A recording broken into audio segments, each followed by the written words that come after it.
হাওড়া পুরসভার ভোটের জট খুলতে কথা শুভেন্দু ও অগ্নিমিত্রার। জটিলতা কাটিয়ে নির্বাচন চায় রাজ্য। 2018 সালের এই পুরসভার মেয়াদ শেষ হয়ে গেলেও ভোট হয়নি। এক্ষেত্রে অভিযোগ 8 বছরের ব্যবধানে দুবার পুরনির্বাচন হওয়া নির্ঘণ্ট ছিল। কিন্তু নির্দিষ্ট সময়ে নির্বাচন করার বদলে প্রশাসক চাপিয়ে হাওড়া পুরসভার পুরো পরিষেবা দিতে ব্যর্থ হয়েছে তৃণমূল পরিচালিত সরকার। দীর্ঘ 8 বছর ধরে আটকে রয়েছে হাওড়া পুরসভা নির্বাচন। শনিবার মুখ্যমন্ত্রীর পদে শপথ নেওয়ার পরেই সোমবার থেকেই কাজ শুরু করেছেন মুখ্যমন্ত্রী শুভেন্দু অধিকারী। ওই দিনই রাজ্যের পুর ও নগরোন্নয়নমন্ত্রী দায়িত্ব পেয়েছেন আসানসোল ও দক্ষিণের দুবারের বিধায়ক অগ্নিমিত্রা পাল। তার সাথেই কথা বলেছেন শুভেন্দু অধিকারী পুরসভা নির্বাচন নিয়ে।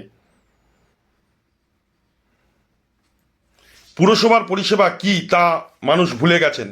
তৃণমূলের জামানায় যেভাবে হাওড়াবাসীকে পুরো পরিষেবা পেতে ভোগান্তি পোহাতে হয়েছে তা চোখে না দেখলে বিশ্বাস করা যায় না। নিকাশি থেকে জল, আবর্জনা থেকে আলো, সব ক্ষেত্রেই আমাদের হাল বেহাল হয়েছে।